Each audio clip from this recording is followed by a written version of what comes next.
Estamos caminhando aqui na trilha do rastro do gado bovino, que caminha à nossa frente.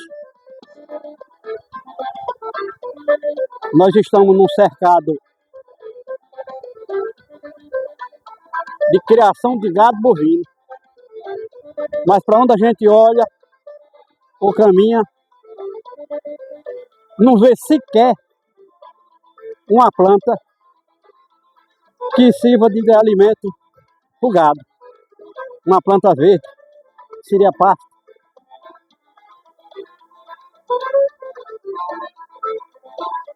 Nem relva, nem graminha, nada. Então, nós chegamos à conclusão que naquela trilha do gado, o gado procurava alimento. Anda, e não acha uma folha verde que possa comer, porque todas essas folhas que a gente está vendo aqui, ainda nos arbustos, o gado não come, porque o gado seleciona o seu alimento através do olfato, do paladar e às vezes da visão. Quer dizer, ele não vai comer uma folha seca, porque sabe que na folha seca não tem substância, não tem os elementos da alimentação desse animal. E a gente vê as folhas aqui murchando, secando, porque as plantas vão liberando as folhas à medida que aumenta o déficit hídrico sem chuvas, falta água no solo ao alcance das raízes das plantas, onde as plantas pudessem coletar não só a água, mas também nutrientes minerais. Então vai liberando as folhas para diminuir a dependência de água.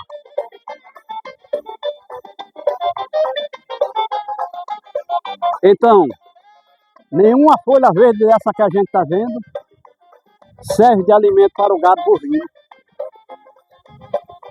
Nós estamos no Agreste do Nordeste, que já foi uma das áreas mais úmidas e férteis do Brasil,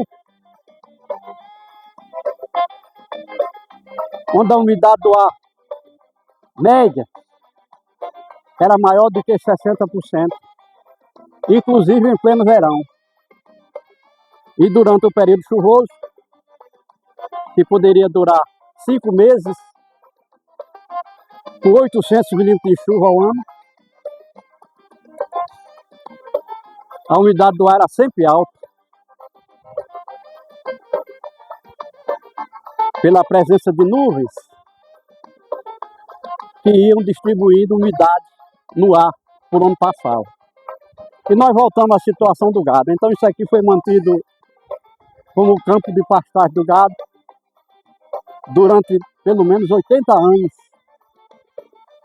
E o homem arrancava as plantas nativas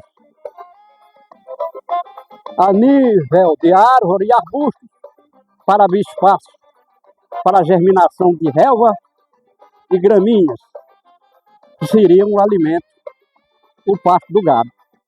Então nós vamos caminhando aqui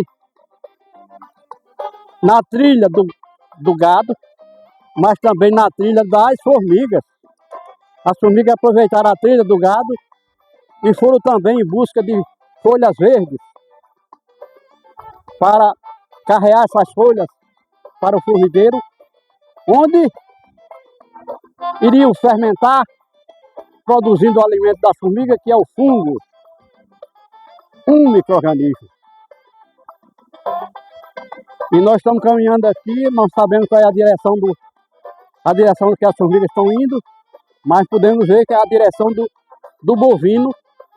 A procura de plantas verdes poderia ser a mesma direção seguida pelas formigas Nós estamos nas trilhas do 2, vamos descobrir qual foi a conclusão dessa caminhada das formigas e do gado bovino aqui à procura de plantas verdes para se alimentar.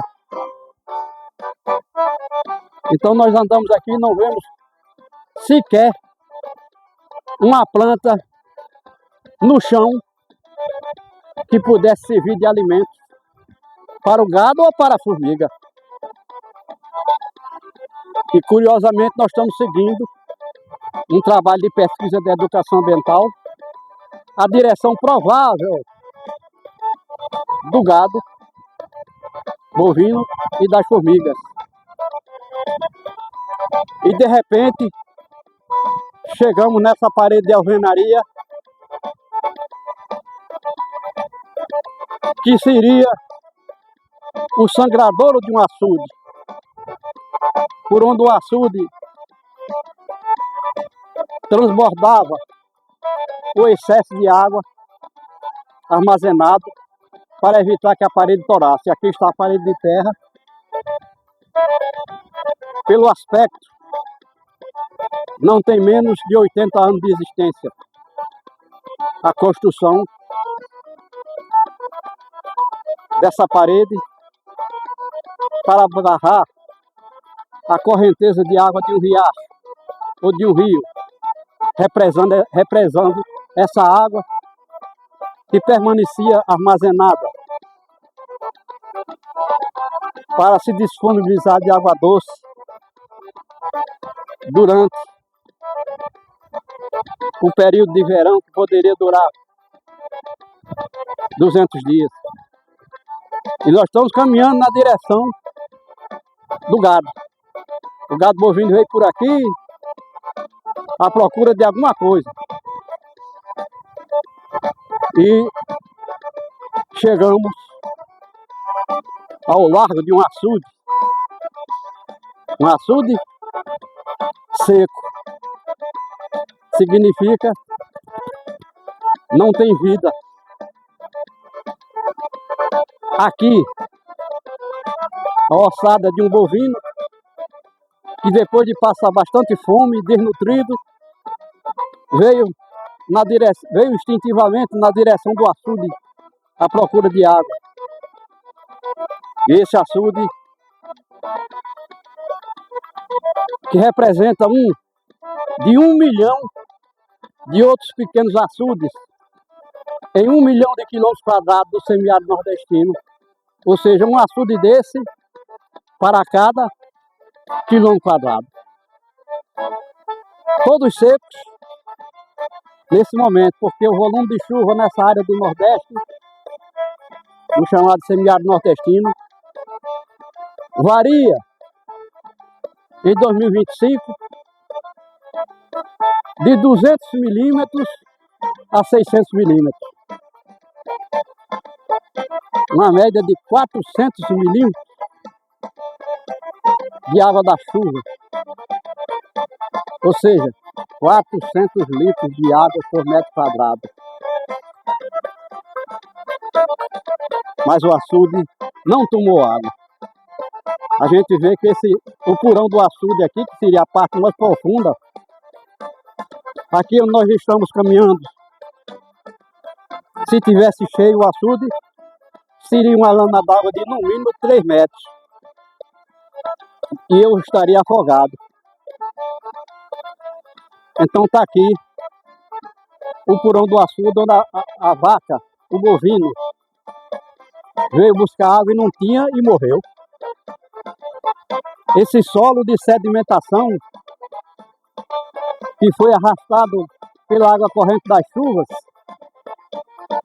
durante dezenas de anos é um dos solos mais férteis que existe nessa área. E foi nesse tipo de solo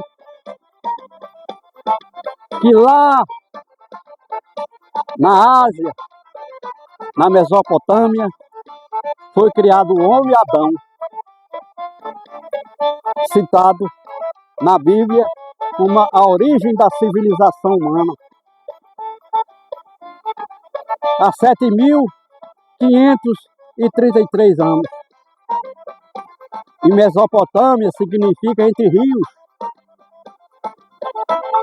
Existiam, então, o rio Tigre, o rio Eufrates, o rio Gion e o rio Fision, como está registrado na história da humanidade. E lá então surgiu Adão, depois que o homem deixou de ser nômade, se fixou na terra, construiu a sua casa, fez agricultura, domesticando plantas que eram cultivadas para servir de seu alimento e criando animais que lhe fornecia carne, leite, ovos, mel de abelha, servia de montaria e auxiliava na aragem da terra, no cultivo da terra. Então aquele homem citado na Bíblia e na história da humanidade, como Adão, dele surgiu o primeiro agricultor e o primeiro pecuarista. O primeiro agricultor foi Caim e o primeiro pecuarista foi seu irmão Abel. E o fato é que lá no Oriente Médio, lá na Mesopotâmia, é um deserto de pouca chuva, mas esses rios citados eram abastecidos pelo degelo das montanhas, onde nasciam os rios. E era rios perenes.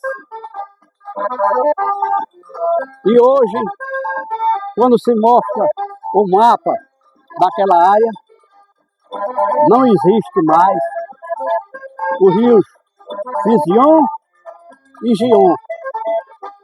E o rio Eufrates está morrendo, secando. Então está aqui um modelo de situação em que as chuvas não são suficientes para manter esse açude com água. Se a estação chuvosa termina agora, em meados do mês de junho, a estação chuvosa dessa área não tem água alguma. Não sabemos se teve água armazenada aqui esse ano 2025, mas com certeza choveu. No mínimo, de janeiro até agora, 300 milímetros, ou seja, 300 litros de água por metro quadrado. E o terreno ainda está úmido, porque, como a gente disse, isso aqui é um solo de sedimentação rico em nutrientes minerais. E com a seca, o cágado morreu. Sem chuva não tem água e sem água não tem vida, porque os seres vivos, plantas e animais, flora e fauna, necessitam de água todos os dias. E aqui nesse açude não terá água até que chegue o ano de 2026, lá pelo mês de março, se chover, para juntar água aqui. Poderia inclusive ter peixe e outros animais aquáticos. E a água seria a vida. A água é vida. Só que aqui ela não existe, porque a chuva, a perda de água com o aquecimento global é extraordinária. Extraordinária. De tal forma que numa represa dessa, a fuga de água por dia é de 1 centímetro de lâmina d'água por 10 milímetros. E no solo, com esse calor, com esse fogo do aquecimento global, no solo, a fuga de água é de 3,5 litros de água por dia. Ou seja, é equivalente à perda de 3,5 milímetros de chuva por dia.